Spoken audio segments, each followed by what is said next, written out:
Hello everyone, this side Manish Verma, founder of V2 academy. तो आज का वीडियो सभी के लिए बहुत इंपॉर्टेंट होगा। जितने भी बच्चों का एग्जामिनेशन 21 तारीख, 22 तारीख, 23 तारीख और 24 तारीख को था, इन 4 दिनों वाले बच्चों का एग्जामिनेशन तो कंक्लूड हो चुका है। लेकिन अभी सभी बच्चों के मन में सबसे बड़ा डाउट जो निकलकर सामने आ रहा है कि कौन सा शिफ्ट का लेवल क्या था, और सिर्फ इतना ही नहीं, कितने मार्क्स पर किस शिफ्ट के अंदर कितने परसेंटाइल बन जाएंगे। काफी सारे बच्चों का इस टाइम पे डाउट है, क्योंकि अगर आपको परसेंटाइल पता चल जाता है तो परसेंटाइल से रैंक निकालने का तरीका तो एकदम आपको पता ही होगा, और नहीं पता है तो अभी मैं आपको बता दूंगा। लेकिन आज के इस वीडियो में हम यह समझेंगे कितने मार्क्स पर कितने परसेंटाइल बन जाएंगे और कौन से शिफ्ट के अंदर। सो वीडियो बहुत इंपॉर्टेंट होगा, पूरी ध्यान से आप सभी लोग देखिएगा।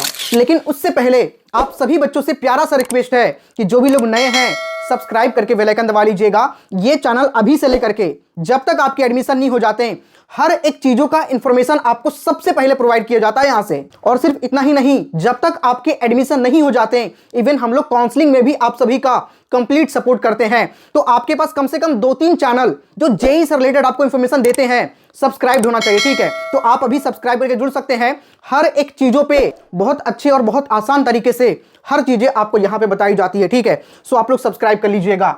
सबसे पहले बात करते हैं हम 21 जनवरी के बारे में। तो 21 जनवरी के शिफ्ट 1 की बात करें तो वहां पे सबसे पहले फिजिक्स, केमिस्ट्री और मैथमेटिक्स के डिफिकल्टी लेवल देखेंगे।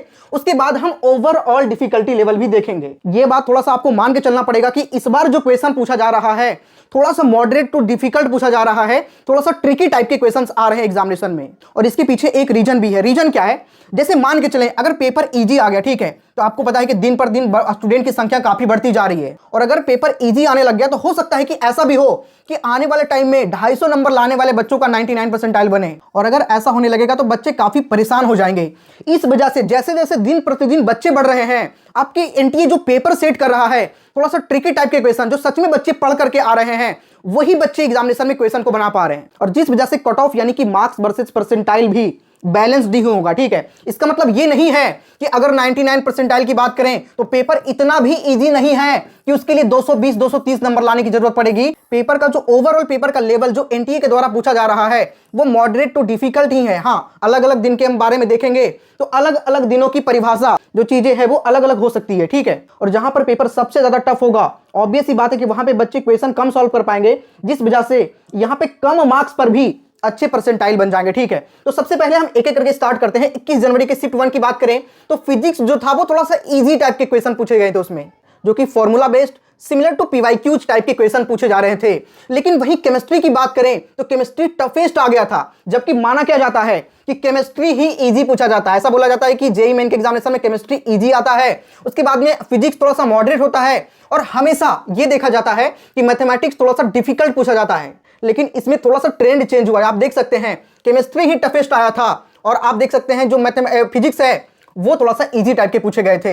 लेकिन मैथमेटिक्स की बात करें तो मॉडरेट टू डिफिकल्ट था, इस वजह से इस पेपर को ओवरऑल मॉडरेट टू डिफिकल्ट कह सकते हैं, ठीक है। उसके बाद शिफ्ट 2 की बात करें तो इसमें भी सेम टाइप के ट्रेंड देखा गया, लेकिन यहाँ पे केमिस्ट्री थोड़ा सा इजी टू मॉडरेट आ गया था और मैथमेटिक्स मॉडरेट टू डिफिकल्ट, इसलिए ओवरऑल इसे हम इजी टू मॉडरेट कह सकते हैं।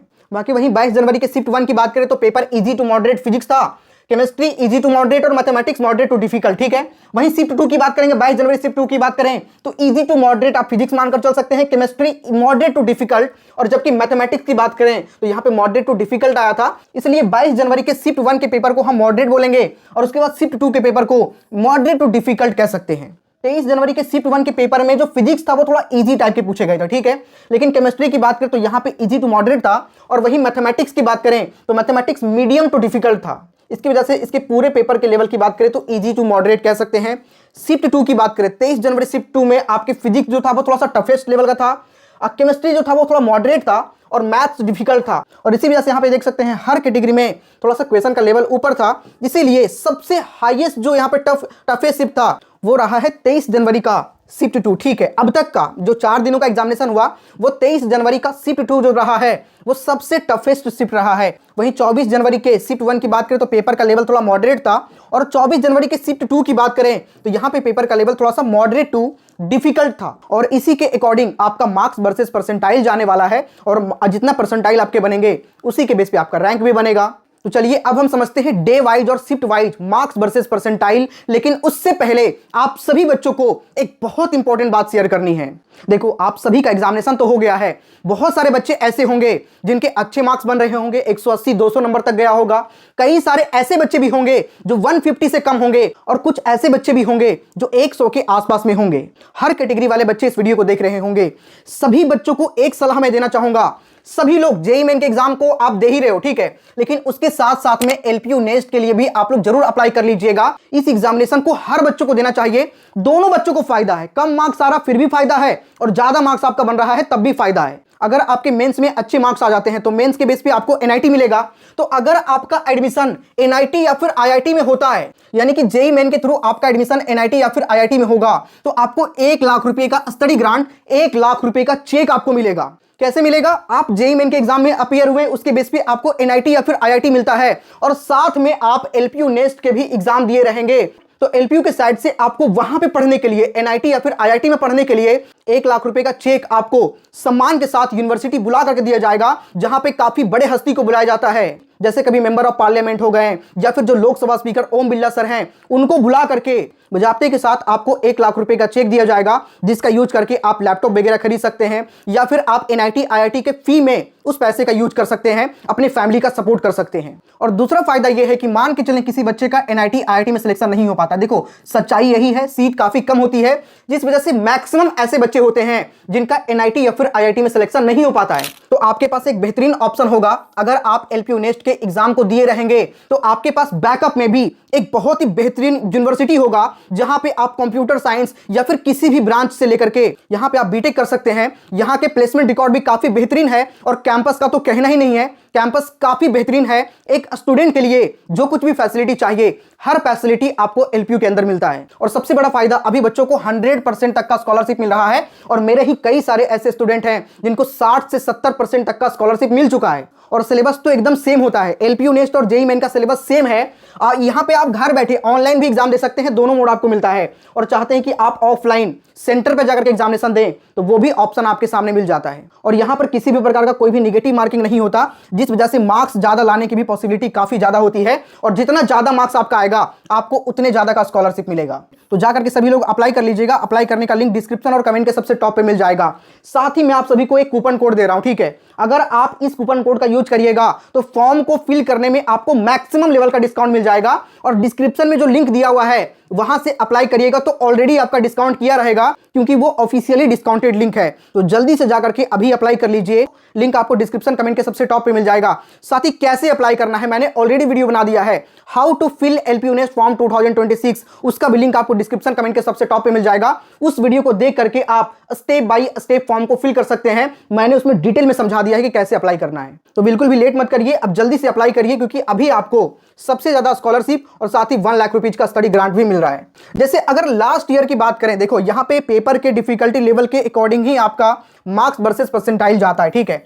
लास्ट ईयर की बात करें तो जो पेपर इजी टू मॉडरेट आया था उसमें 99 परसेंटाइल के लिए कितना लाना पड़ रहा था लास्ट ईयर 2025 की बात करें तो 185 से लेकर के 200 मार्क्स तक 99 परसेंटाइल बन गया था पिछले बार, जो पेपर इजी टू मॉडरेट था। लेकिन वही जो पेपर मॉडरेट था उसके लिए 170 से लेकर के 182 नंबर तक लेकर के आने पड़ रहे थे। और मॉडरेट टू डिफिकल्ट वाले पेपर में 160 से 165 पर ही 99 परसेंटाइल बन जा रहा था। और जो पेपर सबसे ज्यादा डिफिकल्ट था उसमें तो 148 से लेकर के 156 नंबर पर ही 99 परसेंटाइल बन जा रहा था। तो पेपर बहुत इजी आ गया तो 200 नंबर भी आपको लाने पड़ सकते हैं 99 परसेंटाइल के लिए। लेकिन अगर पेपर डिफिकल्ट आ गया तो 148 पर भी आपका 99 परसेंटाइल पिछले साल बना था। और इसी वजह से इस बार की बात करें तो इस बार भी कई पेपर काफी डिफिकल्ट थे, जो मैंने आपको डिफिकल्टी लेवल समझाया है। अगर हम इस बार की बात करें तो 99 परसेंटाइल सबसे पहले हम समझते हैं, ठीक है। यहां पे आप देखिएगा जो 21 जनवरी के शिफ्ट 1 जिनका पेपर था उनको लगभग 170 से लेकर के 175 नंबर लेकर के आने पड़ सकते हैं 99 परसेंटाइल के लिए। जबकि 21 जनवरी के शिफ्ट 2 की बात करें तो 175 नंबर के आसपास आप मानकर चल सकते हैं, ठीक है। 22 जनवरी के शिफ्ट 1 की बात करें तो 170 से लेकर के 175 नंबर तक अगर आपके मार्क्स बनते हैं तो आप 99 परसेंटाइल के आसपास आ जाएंगे। और अगर इससे भी ऊपर मार्क्स बनता है, जो भी यहां पे दिख रहा है, ठीक है, ये 99 परसेंटाइल टच करने का है। लेकिन किसी बच्चे का हो सकता है कि 190 या 195 नंबर बने, तो उस कंडीशन में आप मान कर चलिए 99.2 या 99.3 के आसपास आपका बन सकता है। और इतने अगर आपके बन रहे हैं तो आपका जो ड्रीम एनआईटी है वहां पर भी आपको सीएससी मिलने के चांसेस हो सकते हैं, क्योंकि इस रेंज वाले बच्चों को आराम से अच्छे एनआईटी के अंदर सीएससी मिल जाता है। ठीक है, 22 जनवरी के शिफ्ट 2 की बात करें तो 175 नंबर के आसपास, 23 जनवरी के शिफ्ट 1 की बात करें तो 165 नंबर के आसपास, 23 जनवरी के शिफ्ट 2 की बात करें तो 160 नंबर, और वहीं 24 जनवरी के शिफ्ट 1 की बात करें तो यहां पे आपको 195 मार्क्स तक लेकर के आने पड़ सकते हैं। जबकि 24 जनवरी के शिफ्ट 2 की बात करें तो 170 नंबर तक भी यहां पे 99 परसेंटाइल बन जाएगा। 24 जनवरी के शिफ्ट 1 में 195 नंबर क्यों लाना पड़ेगा? क्योंकि ये पेपर थोड़ा सा इजी लेवल का था। ठीक है, इजी टू मॉडरेट था as comparison to other shift की बात करें तो। और इस बार पेपर थोड़ा सा अनप्रेडिक्टेड पूछा जा रहा है, थोड़ा सा लेवल ऊपर देखने को मिल रहा है, जिस वजह से इस रेंज में आप देख सकते हैं अगर आपके मार्क्स बन रहे हैं तो आप 99 परसेंटाइल के अंदर आ जाएंगे। लेकिन कई सारे बच्चे ऐसे होंगे जिनके कम मार्क्स बन रहे होंगे, इससे थोड़ा कम होगा, तो 160 तक 98 परसेंटाइल। 21 जनवरी शिफ्ट 1 160, ठीक है, 21 जनवरी शिफ्ट 2 160 से 165 तक 98 परसेंटाइल। 22 जनवरी शिफ्ट 1 की बात करें तो 160 नंबर के आसपास, 22 जनवरी शिफ्ट 2 की बात करें तो 155 नंबर के आसपास, 23 जनवरी शिफ्ट 1 की बात करें तो 150 नंबर, 23 जनवरी शिफ्ट 2 की बात करें तो 145 नंबर पर भी यहां पे आपको 98 परसेंटाइल बन जाएगा। 24 जनवरी शिफ्ट 1 की बात करें तो 175 नंबर के आसपास, और 24 जनवरी शिफ्ट 2 की बात करें तो 155 नंबर के आसपास। बाकी उसी तरीके से 97 परसेंटाइल का यहां पे आप देख सकते हैं। ठीक है, ये जो रॉ है 97 परसेंटाइल का है, वीडियो रोक करके आप लोग देख लीजिएगा। 96 परसेंटाइल का यहां पे आप देख सकते हैं, वीडियो रोक करके देख लीजिएगा। 95, 94, 93 उसी हिसाब से आप देख सकते हैं। 92 परसेंटाइल की बात करें तो 110 नंबर, जो 21 जनवरी शिफ्ट 1 वाले बच्चे हैं, 110 नंबर पर आराम से 92 परसेंटाइल बन जाएगा। ठीक है, 21 जनवरी शिफ्ट 2 की बात करें तो 105 नंबर के आसपास, 22 जनवरी शिफ्ट 1 की बात करें तो 100 नंबर के आसपास, 22 जनवरी शिफ्ट 2 की बात करें तो 102 नंबर के आसपास, 23 जनवरी शिफ्ट 1 की बात करें तो यहां पे 95 नंबर पर ही आपके 92 परसेंटाइल बनने की पॉसिबिलिटी है। जबकि 23 जनवरी शिफ्ट 2 की बात करें तो 92 नंबर के आसपास बनेगा। 24 जनवरी शिफ्ट 1 की बात करें तो 120 नंबर। आप डिफरेंस देखना, 23 जनवरी शिफ्ट 1 थोड़ा सा डिफिकल्ट था, जिस वजह से 95 मार्क्स पर ही यहां पे आपके 92 परसेंटाइल बन रहा है। लेकिन वही 24 जनवरी के शिफ्ट 1 की बात करें तो 120 नंबर लेकर के आने पड़ रहे हैं सेम परसेंटाइल के लिए। ठीक है, नॉर्मलाइजेशन का यही फायदा होता है कि पेपर डिफिकल्ट आया तो वहां पे आपको थोड़ा लिवरेज मिलता है।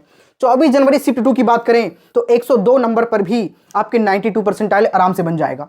बाकी आपके कितने मार्क्स बन रहे हैं एक बार आपके रिस्पॉन्स शीट और आंसर किया जाए तो और ज्यादा अच्छे तरीके से क्लियर हो जाएगा। बाकी कई सारे बच्चों को थोड़ा सा माइंड में ये चीजें होगा तो आप उस हिसाब से एक्सपेक्टेड एक आइडिया ले सकते हैं। लेकिन जैसे ही आपका रिस्पॉन्स शीट जारी होगा और आपके आंसर की जारी होंगे तो चीजें और हद तक क्लियर हो जाता है, क्योंकि वहां पे आपका पूरा पेपर आ जाता है कि सही आंसर कौन सा है और आपने कौन सा टिक किया है, वो सारा दिख जाता है, जिस वजह से कैलकुलेशन करने में काफी आसान हो जाता है। तो यहां तक चीजें आप काफी अच्छे से समझ गए होंगे। जैसे ही आपका एक बार रिस्पॉन्स शीट और आंसर की आ जाएगा और बाकी एक दिन का पेपर और हो जाता है तो हम एक वीडियो और डिटेल में लेकर के आएंगे, उसमें और अच्छे से डिस्कशन करेंगे, बहुत सारी चीजें और आपको बताएंगे। ठीक है, तो जितने भी लोग हैं सब्सक्राइब करके बेल आइकन दबा लीजिएगा, सब्सक्राइब करना बिल्कुल भी मत भूलिएगा।